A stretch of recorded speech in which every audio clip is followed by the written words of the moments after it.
Welcome back to Close-Ups and my conversations with some of Georgia's most powerful women. My next guest grew up dirt poor and never finished high school. But that didn't stop Dr. Bobbie Bailey from becoming successful. It all started when she discovered her natural gift for mechanics.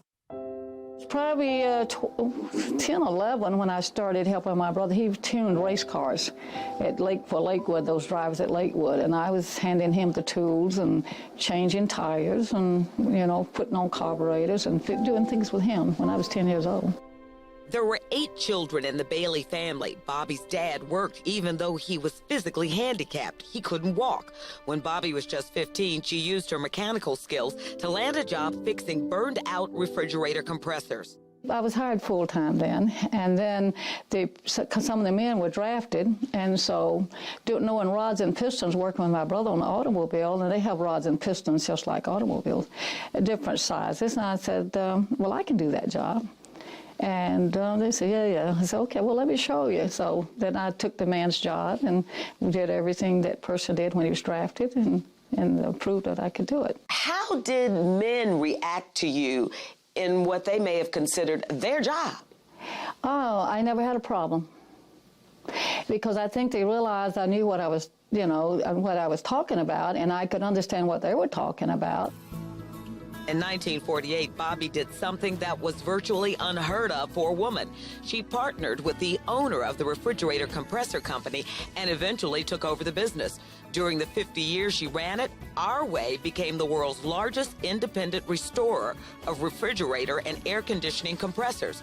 Sales topped $45 million a year. Bobbie sold the company in 2001, but retirement is not in her vocabulary. I was successful in the mechanical field, and I didn't know anything about the music business, but I don't know why, but I wanted to get into it. That's me in the corner. That's me in the spotlight, losing my religion, trying to keep... The Georgia Music Hall of Fame, you produce that every year, too. Yes, I have. Now, why was that important to do?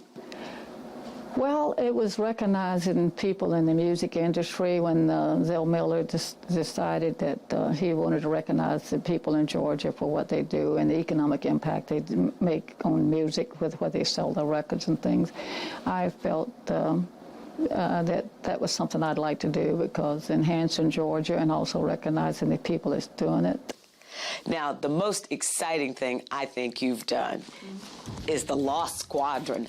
That historic project involved the recovery of World War II aircrafts buried for decades in Greenland.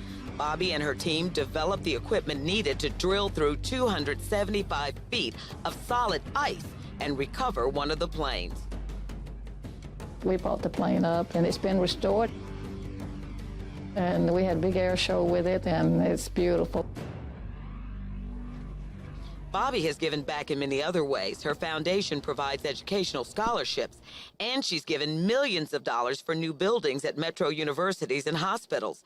Among her awards, 2 honorary doctorates. What defines a woman of power? Because that's what you are. So there's a lot of women out there that have done a lot of things and different things than me, and, you know, I just can't define that.